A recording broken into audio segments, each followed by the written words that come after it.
அனைவருக்கும் என்னுடைய அன்பு வணக்கம். கடவுளுடைய அம்சம் கொண்ட 5 இலைகளை பற்றி இந்த வீடியோவில் தெரிஞ்சுக்க போகிறோம். இந்த இலைகள் வைத்து நீங்கள் இறை வழிபாடு செய்வதன் மூலம் 1000 யாகங்கள் நடத்திய பலன்கள் கிடைக்கும். வாழ்க்கையில் கடவுளுடைய ஆசீர்வாதம் அதீதமாக கிடைக்கும். எதிலும் வெற்றி, செல்வத்தில் உயர்ந்த நிலை, வாழ்க்கையில் அழியாத புகழ், இதுபோல பல்வேறு நல்ல விஷயங்கள் உங்களுக்கு ஏற்படும். நான் உங்கள் சீனிவாசன் தமிழ்ச்செல்விமணி. அந்த 5 இலைகள் என்ன, அதை பற்றி பல்வேறு சுவாரஸ்யமான விஷயங்கள் என்ன அப்படின்னு இந்த வீடியோவில் தெரிஞ்சுக்க போகிறோம். வீடியோவை ஸ்கிப் பண்ணாமல் கடைசி வரைக்கும் பாருங்கள். இது வரைக்கும் இந்த சேனல் நீங்கள் சப்ஸ்கிரைப் பண்ணாமல் இருந்தீங்கன்னா உடனே சப்ஸ்கிரைப் பண்ணுங்கள். மேலும் பக்கத்தில் ஒரு பெல் ஐக்கான் இருக்கும், அந்த பெல் ஐக்கானும் ப்ரெஸ் பண்ணுங்கள். நான் கொடுக்குற ஒவ்வொரு வீடியோவும் உங்களுக்கு உடனடியாக நோட்டிஃபிகேஷனாக வந்துடும். நம்ம சேனலில் கடவுளுடைய அம்சம் கொண்ட செடிகள், கடவுளுடைய அம்சம் கொண்ட மலர்கள், அந்த வரிசையில் கடவுளுடைய அம்சம் கொண்ட கடவுளுடைய அதீத ஆசீர்வாதம் பெற்ற இலைகளை தான் இந்த வீடியோவில் பார்க்க போகிறோம். முதல் இலை என்னன்னு பார்த்தீங்கன்னா துளசி இலை. துளசி இலை அப்படின்னால இது விஷ்ணு பகவானுக்கும் மகாலட்சுமிக்கும் மிகவும் பிடித்த ஒரு இலை அப்படின்னே சொல்லலாம். துளசி இலை என்பது மகாவிஷ்ணு வாசம் செய்யக்கூடிய ஒரு இலை அப்படின்னே சொல்லப்படுது. இந்த துளசி இலை என்பது பல்வேறு விதமான நோய்களை போக்கக்கூடிய மருத்துவ குணமும் கொண்டது, பல்வேறு விதமான பாவங்களை போக்கக்கூடிய சக்தியும் கொண்டது. துளசி இலை இல்லாமல் விஷ்ணுக்கு பூஜை செய்வதே வீண் அப்படின்னு சாஸ்திரங்கள் சொல்லுது. துளசி செடியில வேரிலிருந்து இலை வரைக்கும் அனைத்து இடங்களிலும் தேவதைகள் இருக்கு அப்படின்னு சொல்லப்படுது. பொதுவாகவே துளசி தேவதை அப்படின்னு தான் சாஸ்திரங்களை துளசி செடியை பெருமையாக சொல்றாங்க. சாஸ்திரத்தில் துளசி செடி வளர்க்கக்கூடிய வீட்டில் தீய சக்திகள் எதுவும் நெருங்குவதில்லை அப்படின்னு சொல்லப்படுது. துளசி இலையை நீரில் போட்டால் அந்த நீரானது கங்கை நதிக்கு சமமான சக்தி உடையதாக மாறுகிறது. அதனால தான் பெருமாளுக்கு துளசி இலையை வைத்து நீரால் கங்கைக்கு சமமான அபிஷேகம் ஆராதனை செய்யப்படுகிறது. மேலும் சாஸ்திரத்தில் இந்த துளசி இலையின் வடிவத்தை பல்வேறு விதமான சிறப்பு அம்சங்களுடன் சொல்றாங்க. துளசி இலையின் நுனியானது நான்முகன் பிரம்மனின் அம்சமாகவும், மத்தியில் திருமால் மகாவிஷ்ணுவின் அம்சமாகவும், அடியில் சிவபெருமானுடைய அம்சமாகவும் சொல்லப்படுது.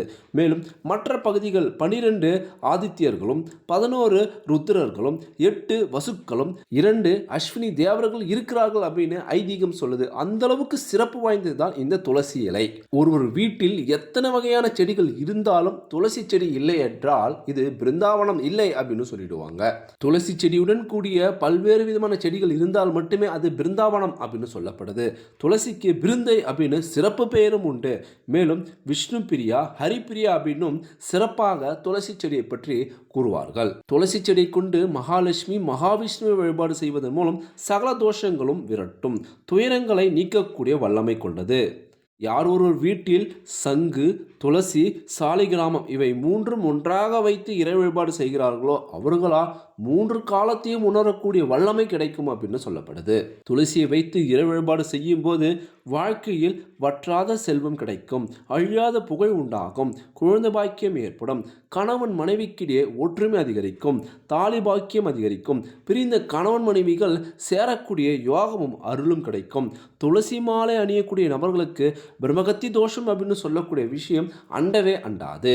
துளசியை வைத்து அன்றாடம் வழிபடக்கூடிய நபர்களுக்கு ஆயுள் நீடிக்கும். துளசி இலை மற்றும் துளசி கட்டையால் கிருஷ்ணனுக்கு தூபம் காட்டுவதன் மூலம் 1000 யாகங்கள், 1000 கோ பூஜை பண்ணுவதற்கான பலன் கிடைக்கும் அப்படின்னு சொல்லப்படுது. ஒருவர் இறந்த பிறகு துளசி கட்டையால் அவருடைய சடலத்தை எரிக்கும் போது அவர் செய்த அனைத்து பாவங்களும் விலகி மகாவிஷ்ணுவிடம் சரணடைவார் அப்படின்னு ஐதீகம் சொல்லுது. இந்த அளவுக்கு சக்தி வாய்ந்த துளசி இலையை நீங்க பூஜை அறையில் மகாவிஷ்ணு மகாலட்சுமிக்கு வைத்து வழிபாடு செய்யும் போது சகல சௌபாக்கியமும் கிடைக்கும். அடுத்து தெய்வீக அம்சம் கொண்ட இலையாக வில்வம் ஆன்மீக அதிர்வை உள்வாங்கக்கூடிய தன்மை கொண்டது. பூஜைக்கு பிறகு வீட்டில் இருக்கக்கூடிய பணப்பெட்டி மற்றும் பிள்ளைகள் படிக்கக்கூடிய அறையில் வைக்கும் போது தெய்வீக சக்தி அதிகரிக்கும். சிவனுடைய அம்சம் கொண்ட இந்த வில்வமானது 3 கண், படைத்தல், காத்தல், அழுத்தல் இதுபோல முக்கிய விஷயங்களை எதிரொலிக்கக்கூடிய முக்கிய ஒரு விஷயமாக கருதப்படுது.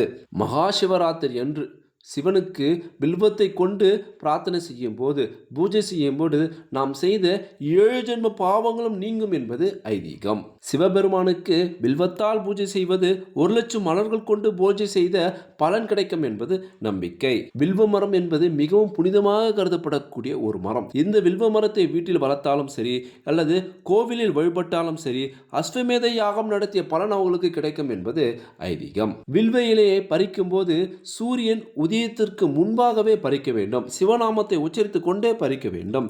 வில்வமானது சிவமூலிகையின் சிகரம் அப்படின்னு சொல்லப்படுது. இந்த அளவுக்கு சக்தி வாய்ந்த வில்வத்தை வீட்டில் சிவலிங்கத்துக்கோ அல்லது சிவபடத்துக்கோ வைத்து வழிபாடு செய்வதன் மூலம் வாழ்க்கையில் அதீத முன்னேற்றமும் சகல பாவங்களும் நீங்கும் அப்படின்னு சொல்லப்படுது.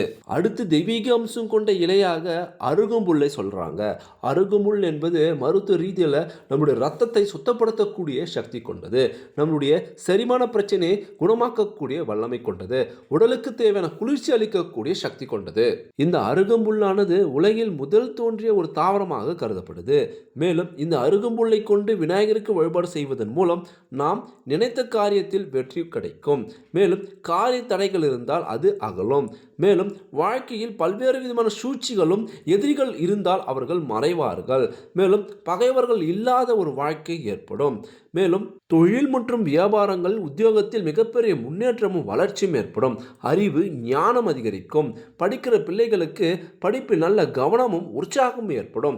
இந்த அளவுக்கு பல்வேறு விதமான நன்மைகள் அருகம்புல்லை விநாயகருக்கு வைத்து வழிபடுவதன் மூலம் நமக்கு ஏற்படும். அடுத்து தெய்வீக அம்சம் கொண்ட ஒரு இலையாக சொல்லப்படுவது வெற்றிலை.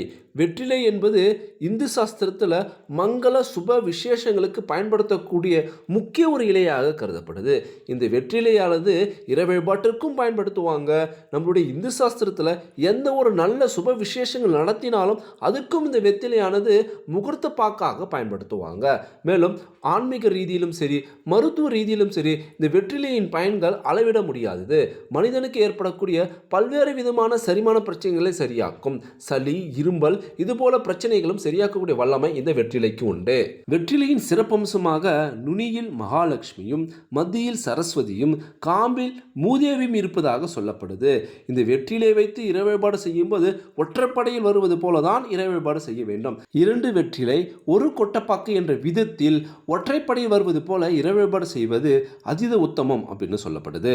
இந்த வெற்றிலை கொண்டு மகாலட்சுமிக்கும் வழிபாடு செய்யலாம், அனுமனுக்கும் வழிபாடு செய்யலாம், சிவன் விஷ்ணு பார்வதி அப்படின்னு இந்து சாஸ்திரத்தில் இருக்கக்கூடிய அனைத்து விதமான தெய்வங்களுக்கும் வெற்றிலை மிகவும் பிடித்த ஒரு தெய்வீக அம்சம் கொண்ட இலையாக கருதப்படுது. வெற்றிலை கொண்டு இறை வழிபாடு செய்யும் போது அந்த வெற்றிலை கருகாமல் பார்த்து கொள்ள வேண்டும். வெற்றிலை வாடினால் அந்த வீடும் வாடிவிடும் அப்படின்னு சொல்லப்படுது. அதனால் முடிந்த வரைக்கும் வெற்றிலை வாடாமல் அதை நீங்கள் பிரசாதமாக எடுத்துக்கொள்வது ஆக சிறந்த மருந்தாக கருதப்படுது.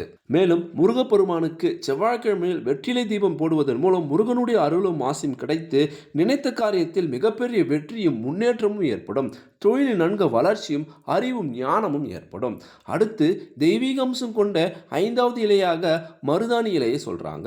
இந்த மருதாணி இலையானது மகாலட்சுமியின் அம்சம் கொண்டதாகவும் யமனிடம் வரம் பெற்ற ஒரு செடியாகவும் கருதப்படுது. இந்த மருதாணி செடியை வீட்டில் வளர்ப்பதன் மூலம் கந்திஷ்டிகள் அகலும். மகாலட்சுமியின் அம்சமும் ஆசையும் ஏற்படும். கணவன் மனைவிக்கு நல்ல ஒற்றுமை அதிகரிக்கும். இந்த மருதாணி செடியை வைத்து நீங்கள் இறை வழிபாடு செய்யும் போது லட்சுமி கடாட்சம் அதிகரிக்கும். வீட்டில் நேர்மறையான ஆற்றல் அதிகரிக்கும். தெய்வீக அம்சம் அதிகரிக்கும். மேலும் கணவன் மனைவிக்கு நல்ல ஒற்றுமை அதிகரிக்கும். பிரிந்த கணவன் மனைவிகள் ஒன்று சேருவார்கள். வீட்டில் மற்றும் தொழில் செய்யும் இடங்களில் நல்ல முன்னேற்றமும் லட்சுமி கடாட்சமும் லாபமும் அதிகரிக்கும். மேலும் பெண்களுக்கு தாலி பாக்கியம் கூடும். கணவனுடைய ஆயுள் அதிகரிக்கும் அப்படின்னு சொல்லப்படுது. ஏனென்றால் யமனிடம் வரம் பெற்ற ஒரு செடியாக சொல்லப்படுவதால் மருதாணி இருக்கக்கூடிய வீட்டில் மருதாணி இலை வைத்து வழிபடக்கூடிய வீட்டில் அகால மரணமோ அல்லது துர்மரணமோ ஏற்படாது. கந்திஷ்டிகள் ஏற்படாது. தீய சக்திகள் எதிர்மறையான விஷயங்கள் அந்த வீட்டை விட்டு விலகி இருக்கும் அப்படின்னு சொல்லப்படுது. இந்த அளவுக்கு சக்தி வாய்ந்த மருதாணி இலையை கையில் அரைத்து வைக்கும் போது உடலில் இருக்கக்கூடிய உஷ்ணம் என்ற நோய் விலகும். உடல் வெப்பநிலை சீராக கருதப்படும். தலைமுடி வளர்ச்சிக்கு அதீதமாக உதவி புரியும். பொதுவாக பெண்கள் மருதாணி வைப்பதன் மூலம் தீய சக்திகள் துர்சக்திகளிலிருந்து காக்கும் ஒரு அரணாக அது செயல்படும். திருமணமான பெண்கள் மருதாணி வைப்பதன் மூலம் கணவன் மனைவிக்கிடையே ஒரு ஈர்ப்பும் ஒற்றுமையும் காதலும் இணக்கமும் அதிகரிக்கும் அப்படின்னு சொல்ல சொல்லப்படுது. அந்த அளவுக்கு சிறப்புத்தன்மை வாய்ந்ததான் இந்த மருதாணி. நான் சொன்ன இந்த 5 விதமான தெய்வீக அம்சம் கொண்ட இலைகளை நீங்க எந்த இலையை அதிகமாக பயன்படுத்துறீங்க, உங்க வீட்டில் எந்த செடி இருக்கு அப்படின்னு மறக்காம கமெண்ட் பாக்ஸில் கமெண்ட் பண்ணுங்க. இந்த வீடியோ பற்றி உங்களுடைய கருத்துக்கள் என்ன அப்படின்னு தெரிவிங்க. இந்த வீடியோவை அனைவருக்கும் ஷேர் பண்ணுங்க. நம்மளுடைய டி தமிழ் டெக்னாலஜி என்ற சேனலை சப்ஸ்கிரைப் பண்ணுங்க, லைக் பண்ணுங்க. மீண்டும் அடுத்த ஒரு சுவாரஸ்யமான வீடியோவில் சந்திப்போம். தேங்க்யூ ஃபார் வாட்சிங்.